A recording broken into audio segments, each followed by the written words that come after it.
To get a sense of how many great movies played UK cinemas in 2017, just look at some of the outstanding titles that didn't make my top 10 list.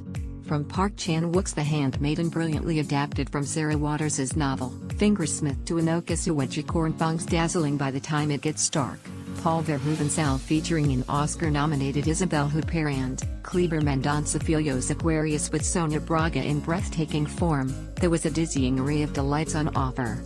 Even so-called main cinema seemed particularly adventurous this year, ranging from Patty Jenkins's rip-roaring Wonder Woman to Christopher Nolan's overwhelming Dunkirk, Catherine Bigelow's gripping Detroit, Edgar Wright's pulse-racing Baby Driver and Darren Aronofsky's bewildering Mother.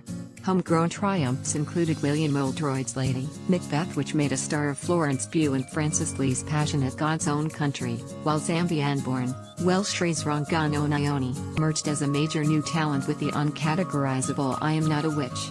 My favorite Bollywood film of 2017 was Advait Chandan's Secret Superstar, which cleverly interwove dark themes of domestic abuse into its musical fantasy narrative. There were also several Netflix-backed movies that cried out to be seen on the big screen, most notably Bong Joon-ho's creature feature Okja. As always, I restricted my top 10 list to films that actually opened in the UK cinemas in 2017, such eagerly awaited titles as Cleo Barnard's Dark River, Greta Gerwig's Lady Bird, Guillermo del Toro's The Shape of Water, Lynn Ramsey's You Were Never Really Here, and Martin McDonagh's Three Billboards Outside Ebbing, Missouri, all of which will be released here in 2018, are intelligible. My list also features some films that other critics may have included in last year's lists, such as Tony Erdmann, The Red Turtle, My Life as a Courgette, and of course Moonlight, all of which competed for the Oscars in February. The subject of the Academy's most infamous mix-up, Barry Jenkins's Oscar winner Moonlight, was a kaleidoscopic gem which found great beauty in tough surroundings, a quality that also characterized Sean Baker's vibrantly honest The Florida Project.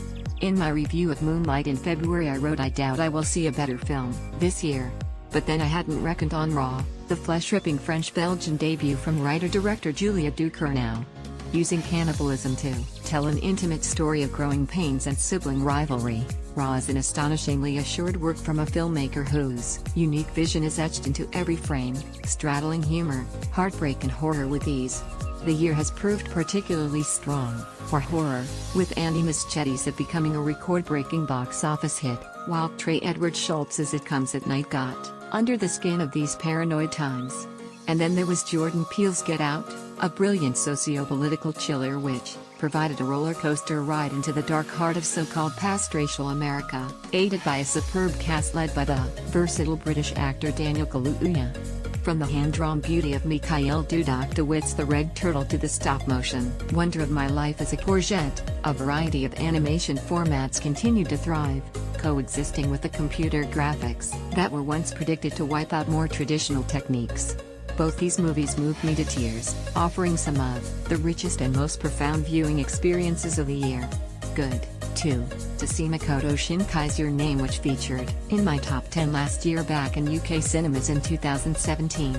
This year also saw the long-awaited release of Leveling, a tremendous debut from writer-director Hope Dixon-Leach. It's a brilliant work from a filmmaker who should also be commended for setting up Raising Films, a campaigning organization whose suggestions for addressing harassment and discrimination in the UK film industry in the wake of the Harvey Weinstein offered some positive, practical responses to the horrors of this still unfolding story. Bravo Top 10 Films. Raw. Julia Ducournau devours her audience with this fearless feature debut. Moonlight. Barry Jenkins's Oscar winner is a miracle in a minor key. The leveling love, loss and reconciliation in Hope Dixon-Leach's family drama. The Red Turtle. Swoon and swoon again at the beauty of Mikhail Dudakowic's Heartbreaker. The Florida Project. Sean Baker finds a modern-day our gang on Disney's doorstep. My Life as a Courgette. Stop-motion magic from director Claude Barras and screenwriter Céline Sciamma. Tony Erdmann. Sandra Huller shines in Marin Aday's bittersweet comedy. Blade Runner 2049. Denis Villeneuve doesn't disappoint with this belated sci-fi sequel. Get Out. Shades of Ira Levin and Jordan Peele's razor-sharp chiller. In Between. Three women in Tel Aviv find their own space in Masoon Hamoud's feature debut. Turkey Wolves at the Door, a repellently exploitative entry in the already sordid Manson movies canon.